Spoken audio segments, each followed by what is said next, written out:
Hello, am I audible? You are. Thank you.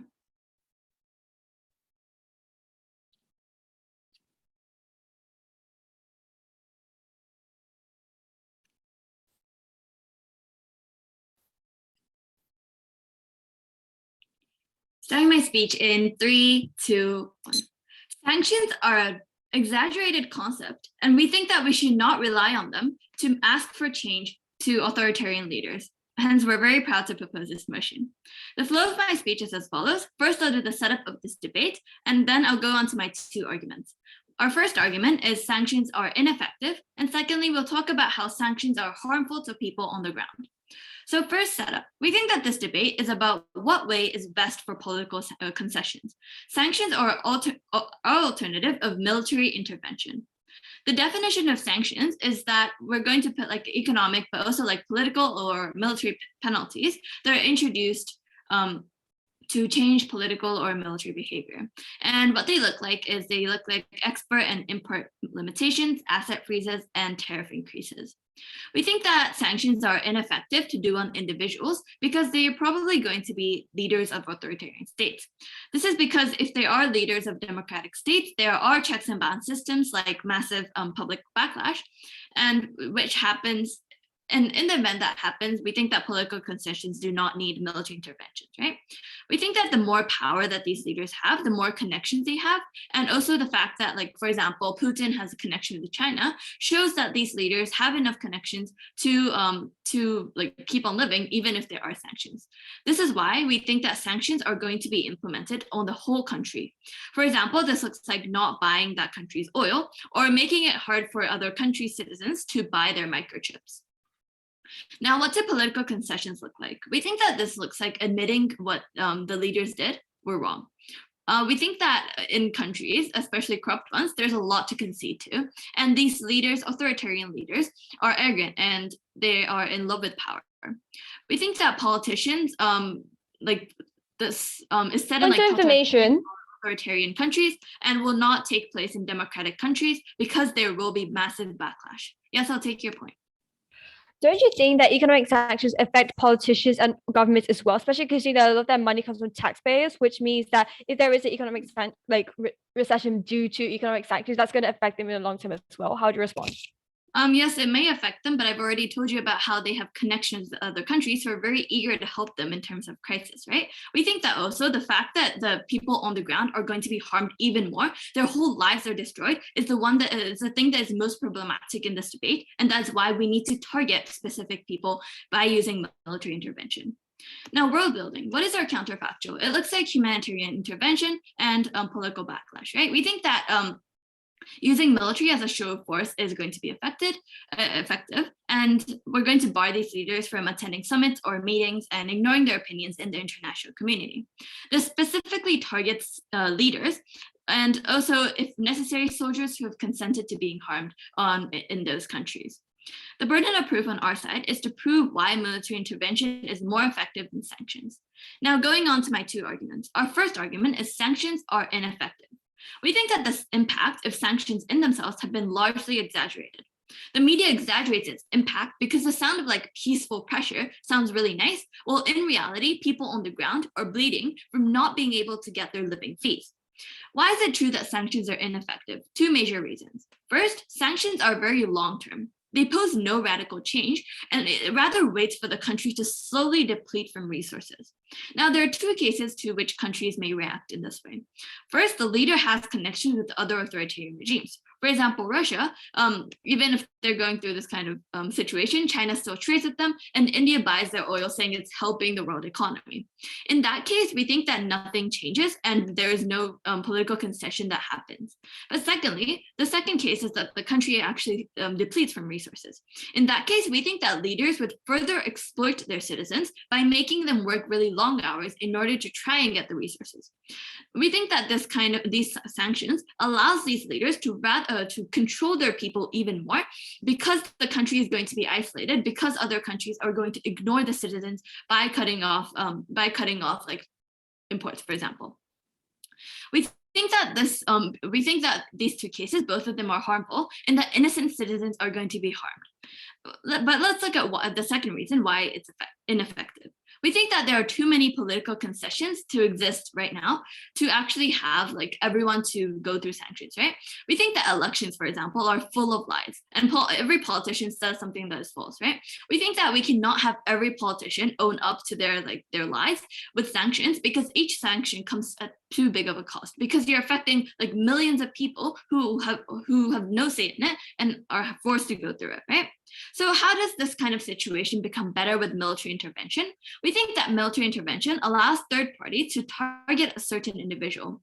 This is best for two reasons. And the first is that people who have made their own choice of becoming a harsh leader is going to be attacked. We think that harms are okay, but only for those who have consented. These leaders could have made their rule less harsh or could have conceded if they wanted to, right? But they chose not to, which is why it is okay to harm them. Second, we think that we can target single politicians, meaning that there can be more specific changes on our side instead of ambiguous promises to the whole country, which can easily be washed over and does not have any much impact in the long term. For this reason, we think that sanctions are ineffective overall. Going on to my second argument on how sanctions are harmful to people on the ground. Two pieces of argument. Like first, about how it's principally unjust. We think that innocent people are harmed with sanctions, right? Because sanctions destroy the lives of people on the ground by taking away their jobs. Like it looks like one day your job is suddenly taken away because no one buys your microchips. This is unfair for two reasons. One is that the blame is always on the leader for not conceding before the worst situation, and citizens had no say in it. But secondly, we think that there are no alternatives for these citizens, right? They lose everything and are never able to get back on their feet because all of their savings are gone. And now they just have to follow their leaders who are going to exploit them even more. How do we better the situation and make it principally just? Is that it is unlikely on our side that military intervention hurts the innocent.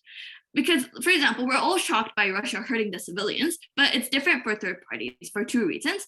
A is that international eyes are focused on them and reputation matters. Like Putin, he doesn't care about international reputation, but we think that third parties, because they're doing it as like heroes, we think that their reputation matters. And the information. The fact that it's hard to cover up because journalists from all over the world come in, we think this means that third parties have more incentive to not like hurt the individuals and rather hurt the soldiers at worst, but only target the military leaders. For these reasons, because we think that sanctions are ineffective and harm the individuals, very proud to propose. Thank you.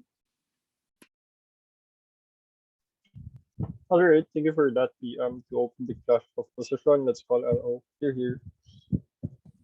Hi, could I have a minute to set up my notes, please? Sure. Thank you.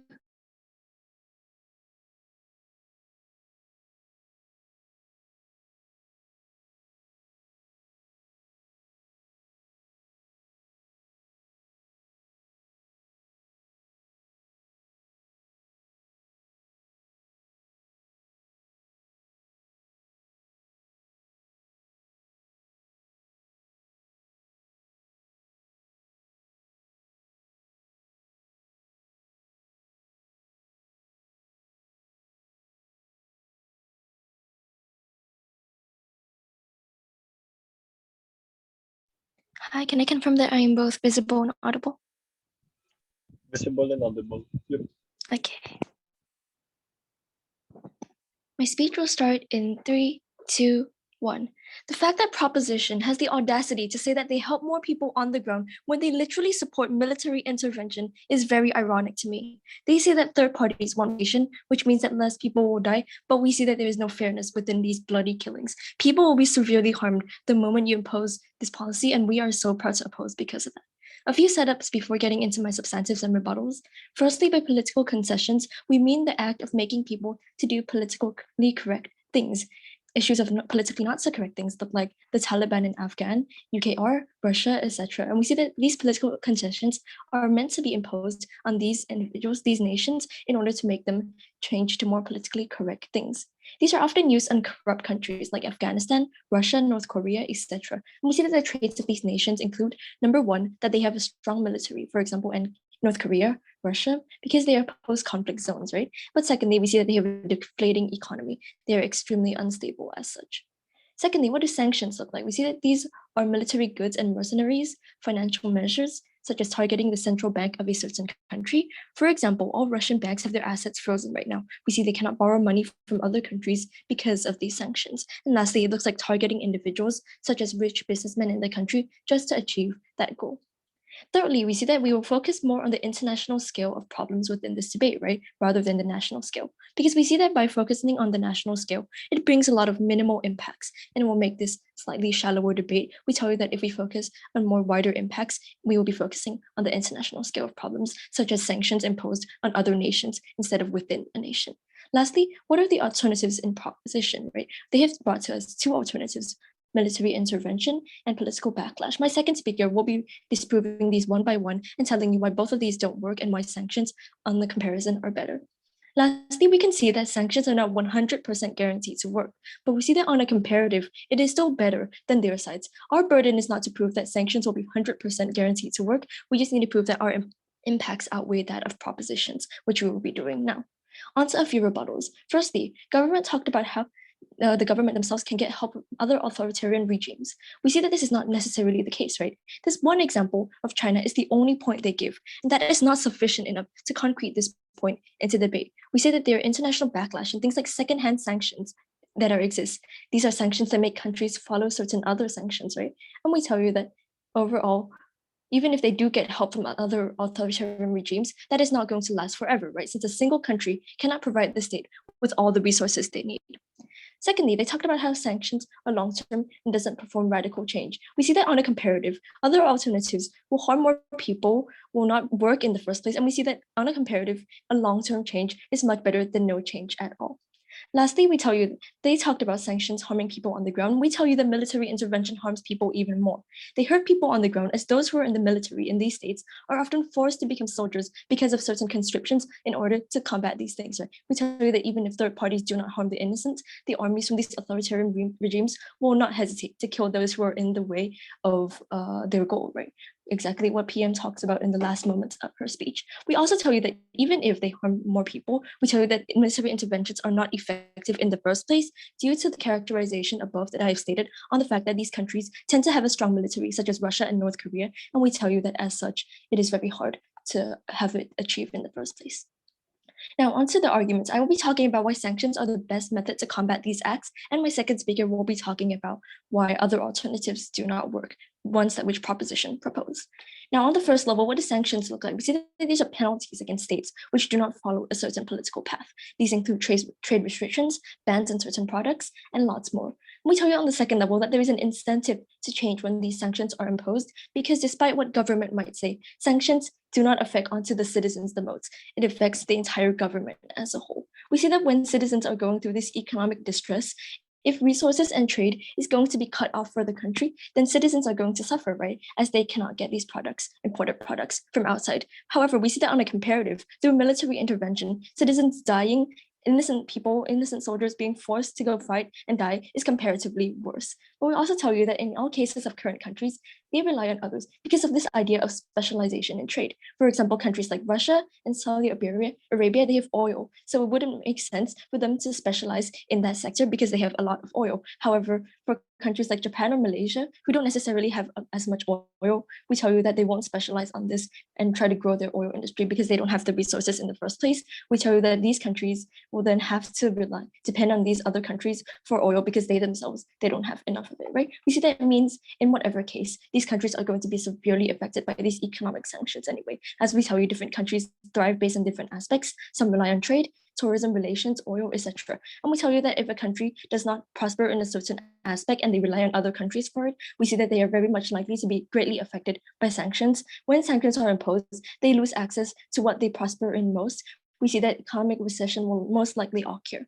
On a comparative, we see that it is better for the government and the nation to change the political ideology rather than have an unstable economy as a whole, because then it leads to unemployment and causes the government to suffer as a whole. For a few reasons. Firstly, that people will be dissatisfied and protest against the government. If your country does not prosper well in oil and you do not accept a certain sanction, that means that oil is going to be cut off from your country. Your country will not be able to prosper because they don't have access to oil. We see that because of that, people on the ground will suffer and they will be dissatisfied. As a result, they will protest against the government. We see that because the government's incentive is to be re-elected during the next re-election, we tell you that they will likely to follow this in the first place. But secondly, we tell you that there will be boycotts against the government, even if there is no proper re-elections or change of power within the nation. We tell you that it is still the best interest in the government to make sure that citizens are satisfied because of the uprising and boycotts, which leads to money being wasted when taking care of these issues. We see that because of this, there's also less unification within the country, meaning that the people within the country are harder to control, and dissatisfied citizens can move to different countries and cost them taxpayer money. We think that all these incentives are reasons as to why the government will still continue to accept these sanctions in the first place, because they will want these things to happen within their nation. But also we tell you that this reduces government funding because there's tensions from businessmen within the country. For example, oligarchies in Russia.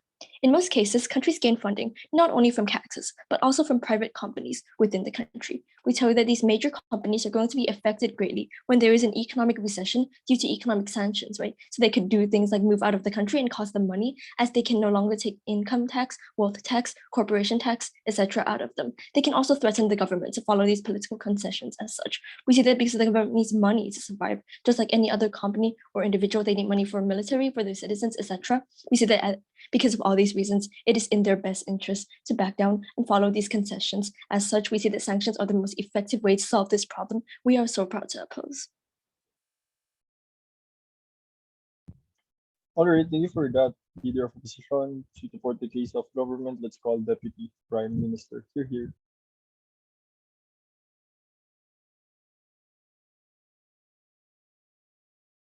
Right, can I get like 30 seconds to get some things ready? Sorry, I'll be ready. I don't know that.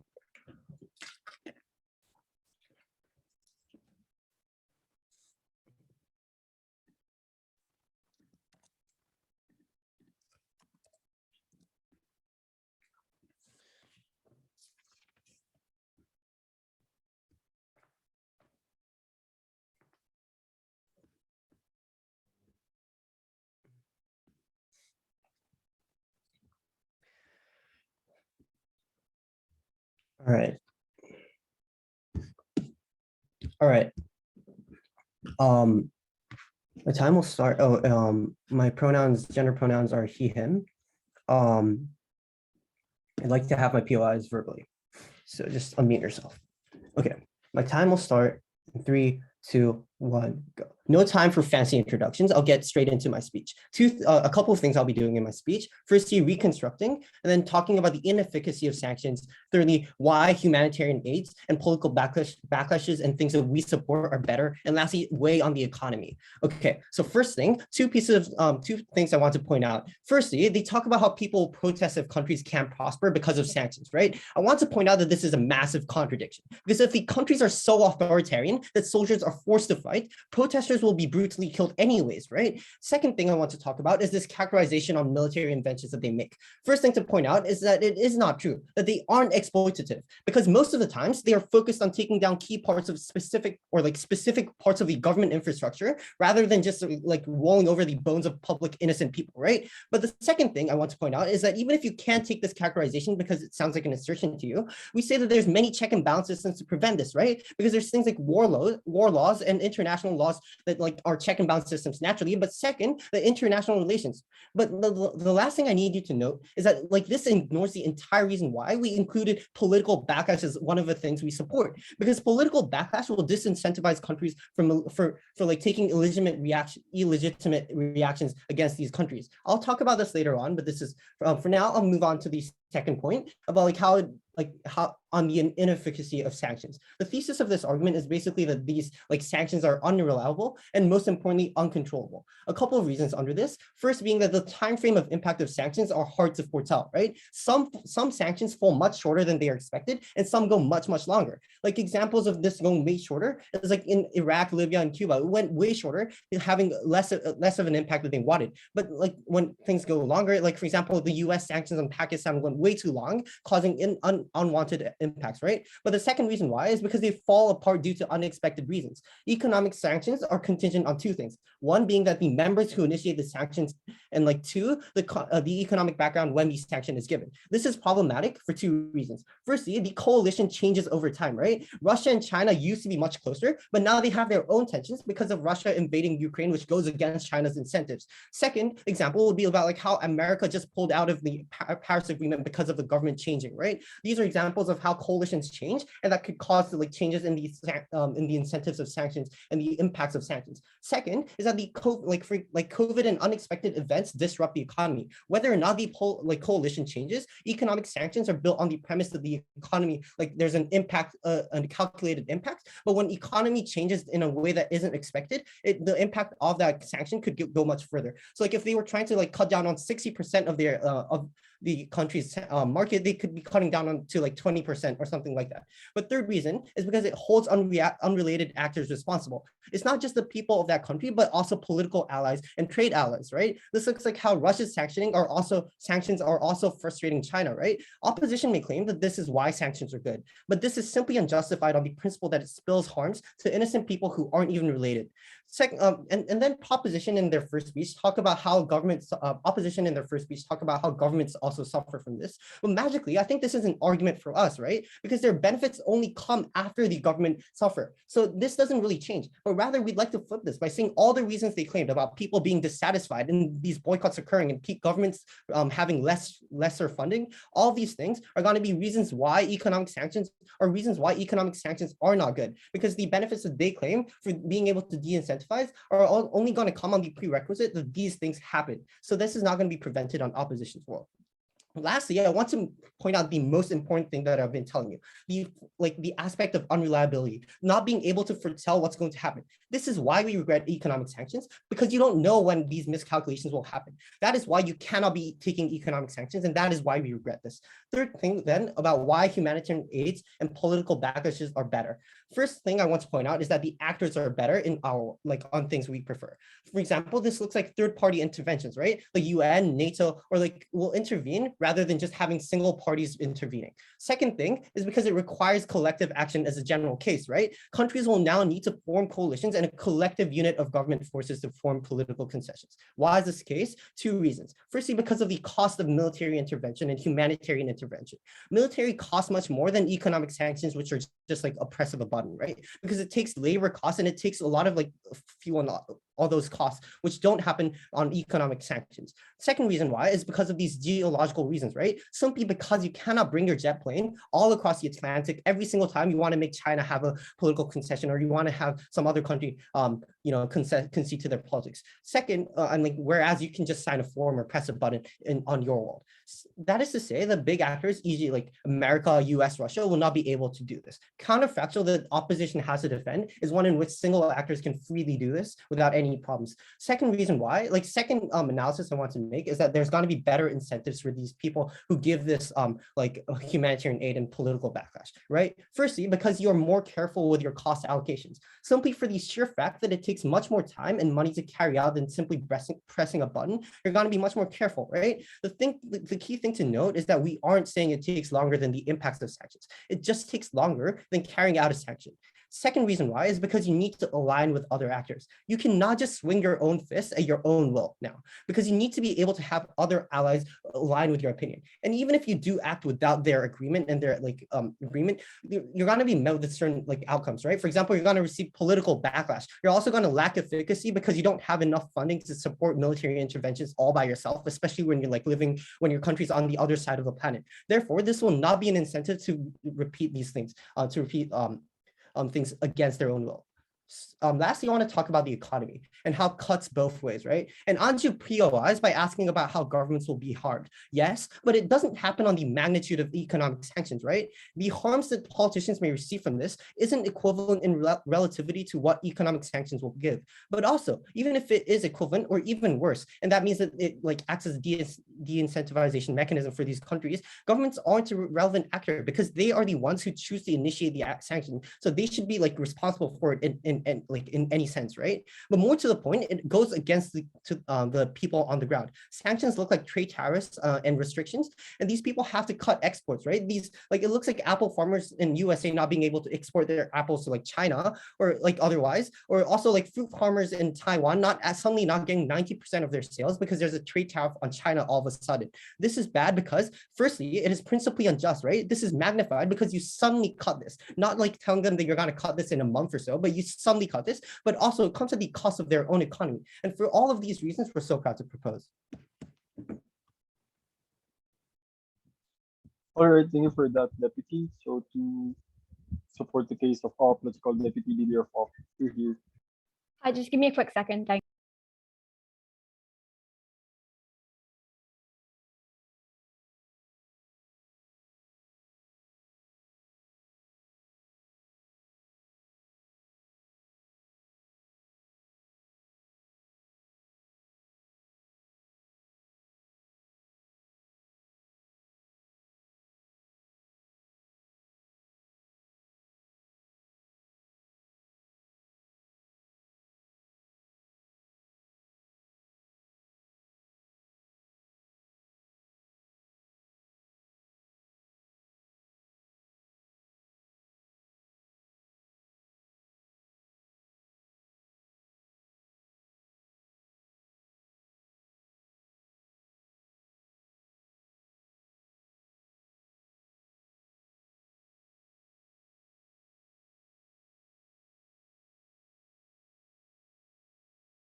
Okay, before I continue on to my speech, if you're going to give me PI, please make sure it is verbal because I don't have time to check the chat.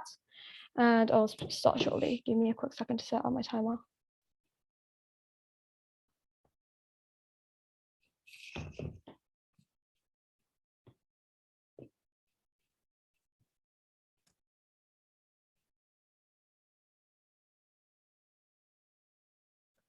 I think that the government side is running a very naive case and do not understand the inner workings of military intervention and sanctions at all for them to actually properly win this debate. We see that military interventions, even if they are trying to make peace, they're still going to have some conflict in the end. Just by putting these people on the border, just by making sure that the military exists in these kinds of areas, means that there is a reason for these such regimes to attack them. For these reasons, we're so proud to oppose. I'd like to say three main things in my speech today. First of all, I'd like to bring your reputations and engage with the government's two speakers. Second of all, I'd like to give a new substantive or why the alternatives are unlikely to work in any way whatsoever. Finally, if I have time, I'd like to weigh this debate overall in terms of why sanctions are overall more effective, and second, why military interventions create more harm to the people on the ground, since they want to protect that so much in that speech. Okay, before I move on, a few reputations. I would like to say that some of my reputations are also going to be incorporated in my speech. First of all, they talked about how the time frame of sanctions are very unreliable. First of all, we see that it's not necessarily true. We see that sanctions can be achieved very easily, and that even if there is a long term, it is still okay. We would also say that we would rather a long-term change compared to no change at all. We see that military interventions, once they do stop, if you, for example, overtake a leader, that isn't necessarily going to make, and that is, you could just get a new leader, and that is just going to be fine. That is just continue to stick, which is more likely for military intervention to happen for longer as well. Second of all, we say that sanctions, they talked about how sanctions fail due to unforeseeable factors. We say that military intervention is also very unlikely to work. As stated before, that countries are usually very strongly militarized. Our side has exclusive benefits of not actually killing innocent civilians, but rather tackling the root cause of the issue, in which is the government. Okay, so let me continue on. Let me first just recharacterize and reframe what my first speaker talked about and why economic sanctions are specifically being used currently. This is a Rahashini's speech. I clear up any weird points that the DPM thinks we brought up. So we say that economic sanctions offer what appears to be a proportional response to a challenge in which the interests the stakes are less vital. We say they signal and offer official displeasure with a certain behavior, which they can serve a purpose of reinforcing a commitment to behavioral norms such as respect for human rights or opposition to proliferation. There is also importantly a reluctance to use military force in most cases. We see that sanctions provide a visible and less expensive alternative to military intervention and compared to doing nothing. I'll explain this further in my speech about why alternatives are unlikely to work. We also say that there is specifically a greater reach in media where we do have this. We see that, for example, the CNN effects with visibility problems in another country and stimulates the desire for people to respond. We say that it's also much better if we do have, if we do have military interventions as compared to if we do have economic sanctions as compared to military interventions, because when we do have military interventions, it does say that we are using violence to some extent. It portrays us in a negative light. We say, however, if it's economic sanctions, that means that we're doing it in a peaceful way. People are more likely to support that because people in general are usually pacifist. Further, we said this increases strength of a single issue constitution, especially in American politics. We see that small organized focus groups that often, for example, active in Congress have impact far beyond the actual strength, especially when no equal force is countervailing forces that exist. Okay, so let me go into why alternative sources are very unlikely to work. We said there are a few alternative sources. They mainly brought up military intervention, but I'm going to take it further and talk about why cooperation as well is also very unlikely to work. So why does military intervention specifically not work? We say that this costs a lot of money to both parties, and we say that therefore it also conceded to this. What does military intervention actually look like? We say it's going to be looking like sending troops onto a nation that ensures speculative stability, and in most cases, it's going to end in violence and conflict.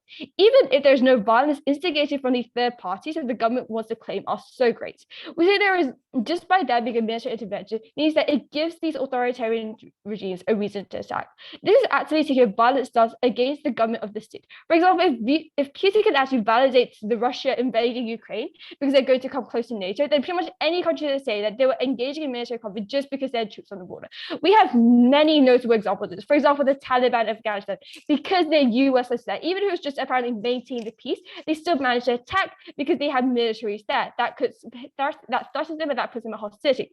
Another example, North Korea and America during the Korean Civil War. The Americans was just there to police the situation. However, it ended in conflict just because they had troops there. For example, another example would be Syria during the Palestinian conflict. We said just by having these military there, it's going to lead to some sort of violence. It's going to lead to some sort of conflict in the end. It's very, very narrow. It is very ridiculous just to say, for the government to say that there is not going to end in any harm. They need to actually concede to this because that is what is actually happening right now. So why is it actually more expensive to have these military troops? We see that outsourcing their military onto lands costs a lot of money in terms of transportation, choosing who's most suitable, etc. We also say that it's also true to be expensive because, for example, how America pulled out the troops from Afghanistan because it's so expensive to the state. Because it is so expensive, it's going to be much worse for those who are actually instigating the military intervention. For example, let's think about America, right? Once they have to use this money for military intervention, funds for more necessary things like education, welfare, health, etc., are going to be transferred into buying troops, pay for soldiers, increasing military weapons, etc. This means that even if you do get benefits on your side, it is going to be at an extremely bigger cost. We see that military interventions are far better because they cost less money, again, like you conceded, and we don't actually have to deport and transport funds from important things like education, welfare, troops. On your side, even if you're going to be making sure that there is some change, you're going to be actively harming the people on the ground. So we see that on either side, we're going to be damaging innocent citizens even more, especially considering the military intervention costs so much more money. So will authoritarian regimes be able to fight back if we do have this military intervention? We see that authoritarian regimes, because they have so much money and because they're just trend among them to have extremely strong militaries, you can look at this like Russia, the Taliban, United Arab Emirates, North Korea, etc. They know that they have they're probably going to expect military intervention, and thus they put a lot of their money into this kind of military conflict. They also better train these third-party actors because oftentimes they again expect this. For example, Russia was far better trained than the Ukraine because they had this idea in mind and that they were already planned for it. We see that this is helpful for a few reasons. First of all, let me just say that Hito had never illustrated how military interventions look like, and we're not really unsure what it actually means. So this is just like a biggest fail on like the government side. We also think that we also don't know if it looks like sending troops to the target areas is looking drones, like we don't really understand that case. Regardless, we see the military intervention has the rest of society as well. For example, military intervention when you send troops invokes fear within the civilians, it creates PTSD, it is an extremely traumatic event. Even if there isn't going to cause violence to people, it's going to be extremely harmful. We see this in examples like Russia. We see even if it causes violence to innocent people, such as drones, it's just going to kill innocents too. We see on our side it's far better because you're actually not actively killing these people. If they do go through some economic recession to some extent, that's still better than them being actively killed on the ground, especially because the most authoritarian states, whether or not they do have these like military scriptures, they're still going to like pretty much force their citizens in there. Even like non-authoritarian states such as like South Korea do have these kind of conscriptions. I don't really understand why they're not accepting this. Let me just finally say that even if like we don't have this military, if we take like alternative sources like cooperation, it is very unlikely to work because most countries hold hostility against their countries and be most useless for us to try to cooperate with them because it will be a waste of time and we'll get nowhere in the end. For these reasons, we're so proud to oppose.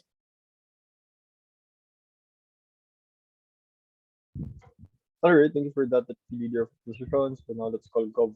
Here.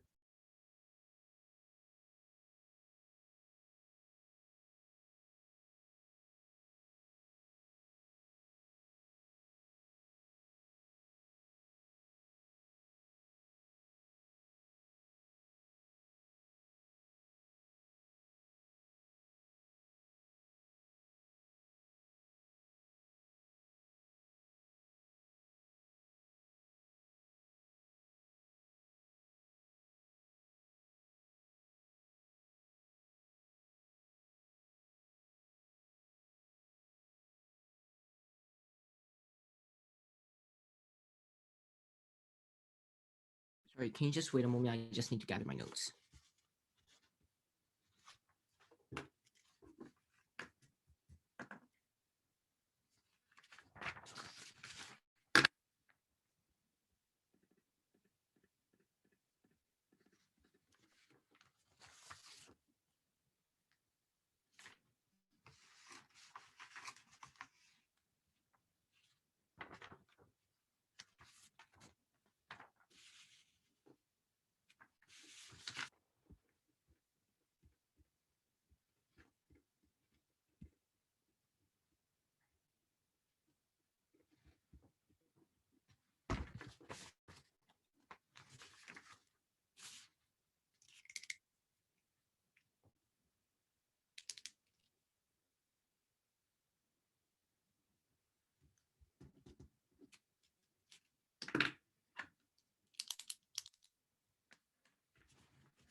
Okay.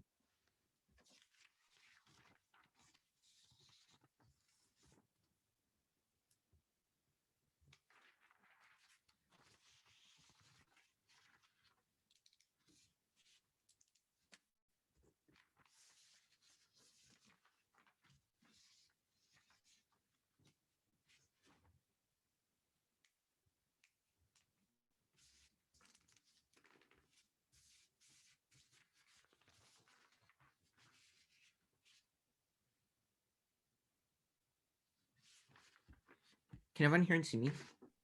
Yep, you're audible and visible. Okay, my personal pronouns are he and him. I request verbal POI, so just interrupt me during the middle of my speech. Preferably I'll take it at like 5 minutes and 30 seconds. My time starts in 3, 2, 1. I think there were two major clashes into this debate. Firstly, which side is more effective for concessions? And secondly, which side is better for the people on the ground? So firstly, which side is more effective for concessions? The first thing that we said here was that sanctions are ineffective because you have allies that can provide you with all the resources that you're getting sanctioned for. The first thing that they talked about here was that you don't get help from others because you have major public backlash and international backlash against actors that actually help with these individuals. I have two major things of note here. Firstly, major states are de-incentivized from doing backlash to countries that with the only reason being their allies, they were helping out their allies, right? This is because you can scare their allies and your allies against you because your country is going to be perceived now as a radical state which will impose harsh sanctions if you help a country that you don't like out. So ultimately there are incentives against these major states to not sanction against countries that help out sanctioned countries. That is why your side of the house, the rebuttal that you gave in first doesn't ultimately stand.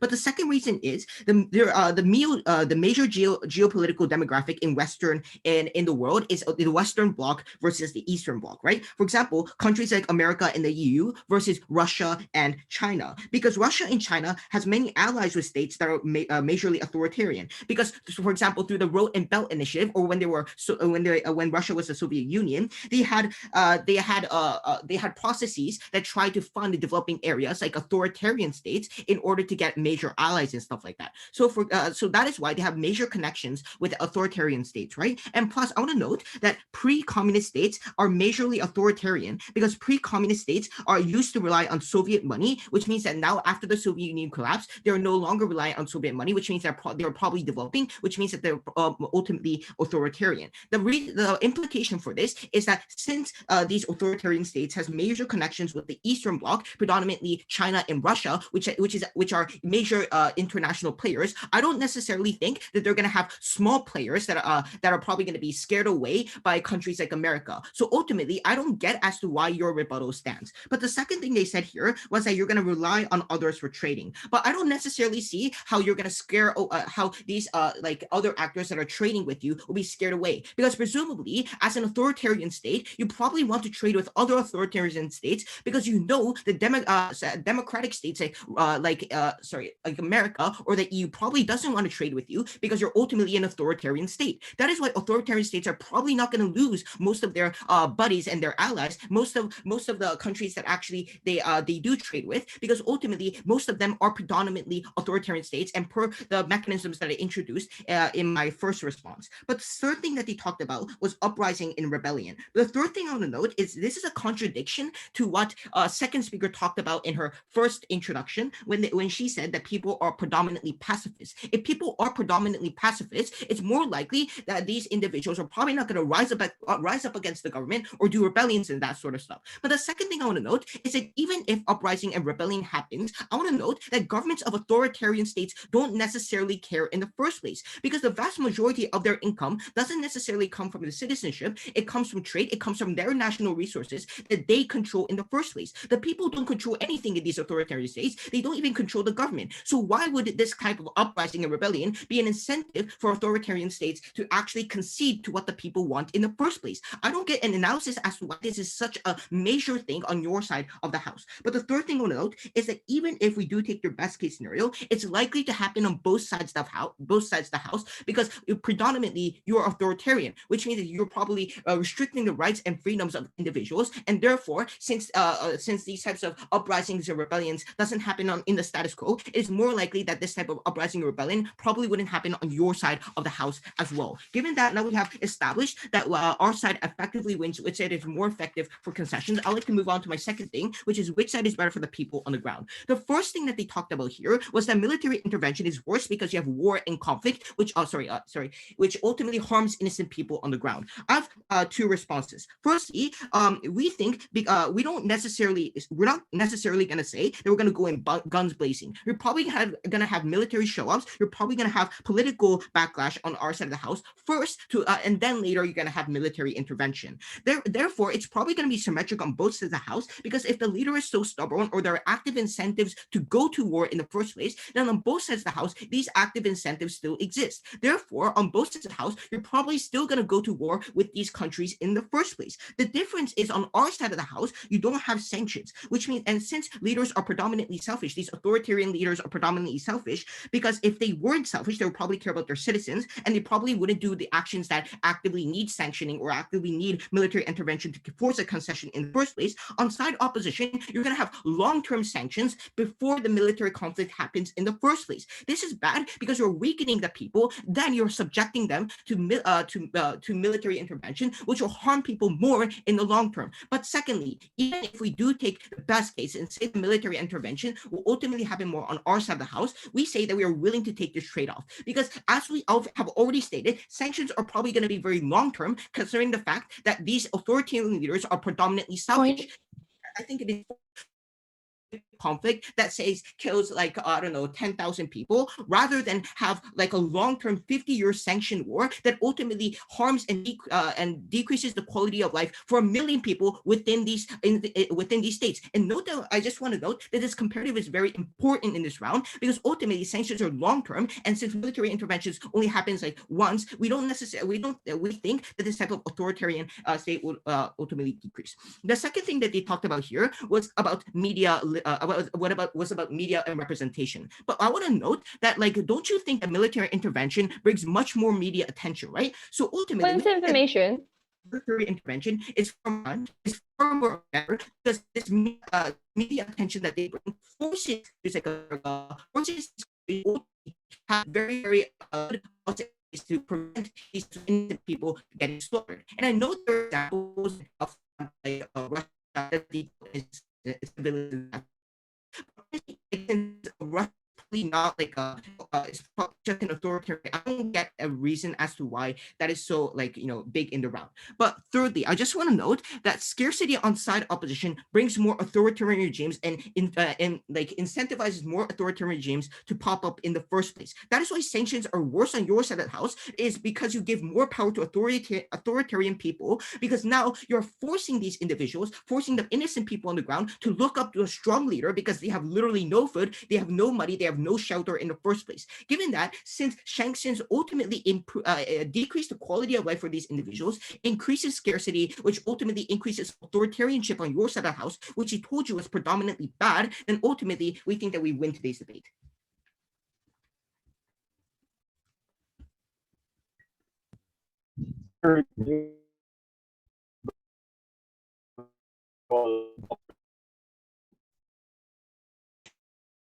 out my notes and I'll start. Thank you.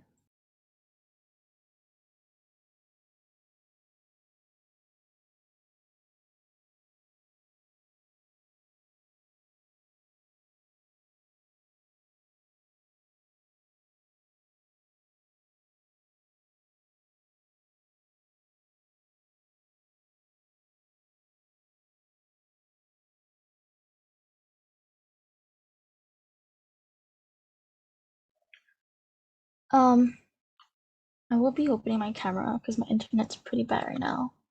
But I take POIs verbally. Insert Mimi time. Just don't badger. I will start my speech in 3, 2, 1.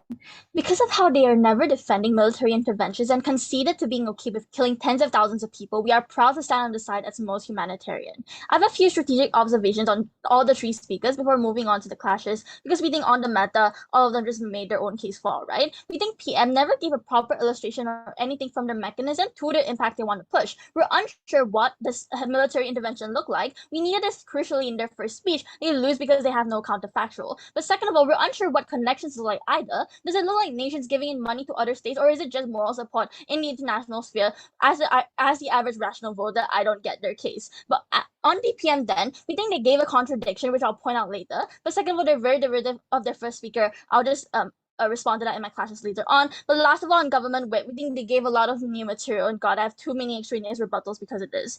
On to the rebuttals that I won't be integrating in my classes, right? First of all, on the contradiction, we think is very crucial to point out. First of all, Hito, I'm pretty sure, she mentioned like how the connections between Russia and China is the reason why sanctions are not working in the first place, because China is helping them and whatnot. And then DPM contradicts their own case by telling us that, oh, because like coalitions change, Russia and the status quo don't really support China in the status quo doesn't really support Russia because it's against their own incentives. We think this undermines everything they want to say about connections and how authoritarian leaders are able to run their way out of sanctions. We think they cannot stand because of this inconsistency. But second of all, they told us that, oh, the economic stability of the state won't be affected at all because they're still able to treat other authoritarian states. It was something that came out in government whip. We don't understand this because we already told you from the start, we're cutting off their central banks from the international flow of money. This was like SWIFT, for example. This means even if you have other authoritarian friends, you're still economically disadvantaged from the rest of the world. We don't get how this somehow outweighing everything we said. But third of all, then, they told us that in the first speaker, I'm pretty sure, they told us that authoritarian states would not force the people who do more work to just gain more profit. This is just simply untrue. They have no incentive to do so because the products they manufacture out won't be able to be traded out to the international sphere anyways, because of the reason that we sanctioned them. We don't think this is just true because they have no reason to do that. Onto the clashes, right? I have 2 main clashes, but first of all, I think it's important to point that the overarching metric in today's debate is which side is more likely to reach a political concession more effectively. Teams then need to weigh on 3 things. First of all, the likelihood of outcome. We gave you reasons and incentives as to why sanctions are working and how they affect the government. Proposition gave no analysis towards their own counterfactual. Second of all, on the sustainability of their model, right? We said it's a long term. We said it's more sustainable because it's just like less bureaucratic and whatnot. This is something Proposition also conceded to. Proposition also gave no analysis on why military intervention is something that will ensure long-term sustainability of like that political concession as being true. But third of all, on instancy, right? This is especially important. Hold on. This is especially important considering that political concessions involve trying to right those who's wrong. This is like corruption, human rights violations, and oppression, etc. We told you we cut off the flow of money to lead to a change of system. Proposition gave no analysis on their military interventions. I'll take a POI before going on. Didn't we already tell you the military intervention wouldn't be like taking that time frame that takes that is required for economic sanctions? Yeah, that's why I'm going to prove to you later on why military intervention is going to just cause more collateral damage on the very people you want to protect. Moving on, which team provides the most preferable counterfactual? This is where I weigh their counterfactual versus ours, right? A few things on the meta to clarify. They gave us like about 4 things on their counterfactual. They gave us, first of all, the main thing, the military interventions. But second of all, they kind of added on like all throughout the 3 speeches. They told us about humanitarian aid. They told us about political backlash. And then lastly, they told us about some sort of collective action from coalitions and treaties. We think these like humanitarian aid, political backlash, collective action are all symmetrical, right? Why is this true? Humanitarian aid happens along with sanctions in the status quo. This is like providing aid to the Ukrainian citizens through the corridors in the invasion as of right now. But second of all, true political backlash, that's literally how sanctions work, right? That's the mechanism of sanctions. You need to get backlash domestically and internationally to change the system, to force them to change it because the economic desperation of the people on the ground. But third of all, collective action happens through sanctions as well. That this looks like NATO states sanctioning Russia and whatnot. We don't think all of this is like exclusive. But just to deal with like their only exclusive case, they told us about military intervention, and DPM kind of added a character about coalition. I already tackled that just now. But then the weighing then comes down to whether or not military intervention is good.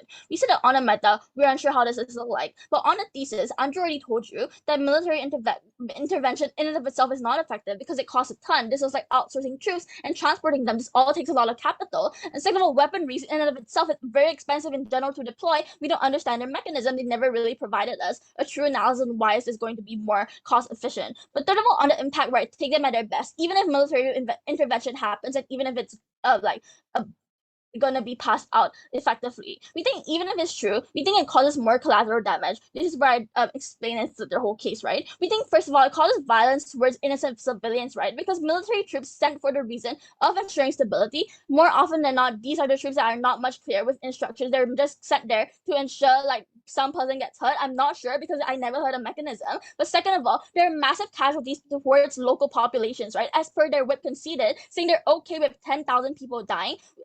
We say that when you attempt to harm the leader or whatever you try to harm on their side of the house, you have the possibility of harming civilians, as stated before, because there's more prone to violence being caused. There's more prone of like devastating local populations, and we also think there's some sort of like logic, like that gives people the ammunition to say, oh, it's okay to hurt this particular country because we are able to ensure some sort of justice in the end. We think this is not true because in the end of the day, you still hurt the innocent people. We think this is just morally unjust because in the end, through drone strikes or bombings or whatever, you're still going to like lead to more harm on the ground. This is then flipping their whole case on hurting the innocent. We think it happens way worse on their side without their counterfactual. The second clash then on whether sanctions are ineffective or not. This is largely already explained in the previous part of my speech, but it kind of just asserted that sanctions hurt the innocent, not the government, right? We think that on the thesis, we're unsure as to why that sanctions hurt the innocent and why is it inherently bad. We told you it hurts the innocent, therefore they protest against the government and tell you that, oh, this is not okay,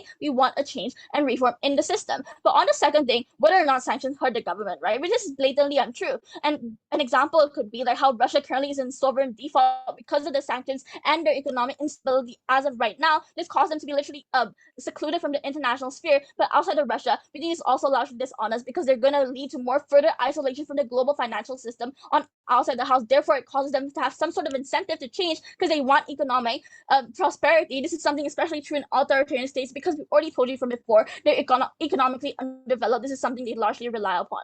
And even if sanctions were ineffective, being comparatively, your counterfactual way was to provide them proud to oppose. Thank you. All right, thank you for that uprep. So let's call up reply.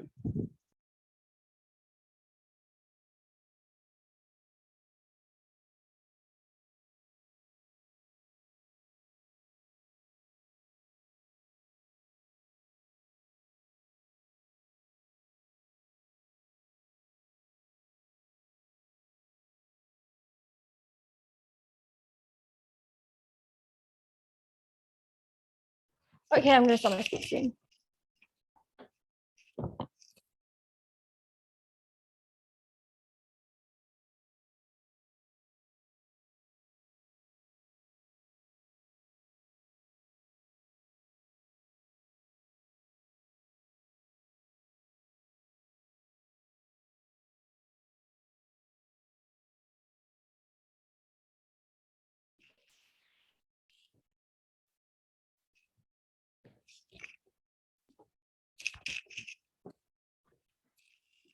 I am going to start my speech in 3, 2, 1. Military intervention is dangerous and unpredictable. Even if it starts out with peace and simply putting soldiers at the border, it will end with tens of thousands dead and innocent civilians killed. Even if we take all the points brought on by Prop, we see that economic sanctions do not kill civilians and still have more feasibility for success. For these reasons, we're so proud to oppose. So, 2 things. First of all, why are sanctions going to be more effective overall? And second of all, why will hurt less people on the ground? So why does the military not work? We say the government is going to have a harder time getting out of situations when it is economic rather than when it's militaristic. We say the military is not going to work. We say that these people, especially these authoritarian regimes, they know and expect to have military intervention, and thus they're ready when there is military conflict. That is why these kinds of countries have way stronger militaries. Look at like North Korea, look at like Russia, etc. They're also better trained and these third-party actors the government thinks is so effective. We said third-party actors are usually less trained because they are suddenly recruited to military. For example, this had the Americans lost to North Korea during the Korean Civil War.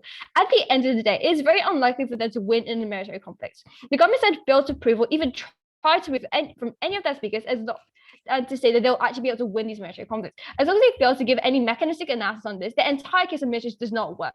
Furthermore, we see that, like Andrea specifically said, military intervention creates hostility within parties that last for generations. We see that wars mean people are actually killed and that they suffer. There are, for example, still hostility between China and Japan because of what they have done during Manchuria. There's still like major hostility between North Korea and South Korea because of the Korean War. When we have military intervention, there's no way for cooperation to rise between these countries ever again. In the most likely case, and in the best case, they're probably going to continue being they're probably going to be cut off and isolate themselves forever. In comparison, why do sanctions actually work? We say that they talked about they say that they can actually get help from other countries and they will not be backlashed because of it because obviously it's radical. This is not necessarily a case. Just giving one example of Russia and China does not work. And we say even if this is true, we say that even if they do get help from authoritarian regimes, that is not going to last them forever. Since a single country cannot provide the state with everything that they have. They still need to rely on other countries. And we also talked about how we can do things like financial measures where we're targeting the central bank of the country. For example, how Russia's banks have all their assets frozen right now and they cannot borrow money from other countries. This directly harms the government funding, and we said they cannot use their money for military, for state compensation, etc. They cannot use their money anywhere whatsoever, and eventually they're going to have to concede. Furthermore, we say that as an authoritarian cruel state might be, it is in the best incentive to have their population be happy with the government. It is easier to control when the people are submissive, and we say that riots and protests cost a lot of money to solve, and these states will not want to deal with all of that. We also brought in a specific actor of oligarchies and businesses within the country, so they have not really a free to do in any of their speakers. We said these major companies are going to be affected greatly due to economic recession that's going to happen with these economic sanctions. This means they're probably going to threaten to do the following with the government. They're probably going to threaten to move out of the country, which is going to cost them a lot of money because they're going to pay income tax, wealth tax, corporation tax, etc. They can also threaten the government to follow these political concessions. For these reasons, we see that economic sanctions are far better. So why do military intervention create more harm to the people on the ground? We can see that both sides create some sort of the harm people on the ground. However, we say that the proposition of military intervention is far worse. The effect is going to be directly killing innocent civilians who are forced into the military, and it's going to force people to sacrifice themselves through conscription. OG literally said that tens of thousands of people are going to be killed, and he's fine with that. I don't understand how anyone could be fine with that. We also say there's a very small chance of success, like we already told you, because of states like North Korea and Russia have very strong militaries, and war will not work in any way in the end. It's going to take a long period of time. They also talk about how third-party actors are going to kill innocent civilians, but you don't understand the moment you cause a war, that is when you concede to killing people. And if these innocent third parties do not, we said that these military regimes are probably going to do so. In comparison, what have we given you? We have told you about sanctions. We have told you how the economic recession on the comparative is still less harm than killing innocent civilians, as people can still protest against the government through their side. We have given you many reasons stated on the first of why the government has the incentive to change, and which they largely ignored. They say that they don't want to stay in power, they don't want boycotts, and they don't want their funding to reduce. We said overall the chances of success are way higher on our side because we're already proved to where the government has an incentive to change.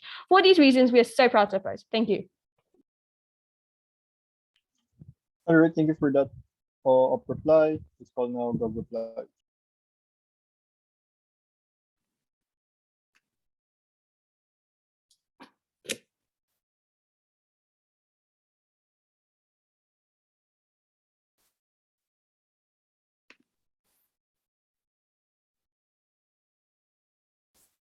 Starting my speech in 3, 2, 1. Sanctions isolate authoritarian countries and incentivize leaders to exploit their citizens even more. We think that swift change, at the cost of some soldiers, is best to protect the most vulnerable people in the country, children and elders in the countryside. Before going on to my 2 clash points, one strategic failure for the opposition side. They never told us why governments being affected by sanctions the most incentivizes them for change, right? At the point when their LO was never able to prove this, I don't know what concessions they can get on their side of the house. We think none, right? The question in this debate is which incentivizes leaders to concede? And I'd like to analyze this through 2 frames. First, time frame, and second, likelihood of harm. So first about time frame, 4 things here. 1, we told you how military intervention, which makes leaders fearful, is much more short-term, while leaders can survive through sanctions using connections and exploitation of their people.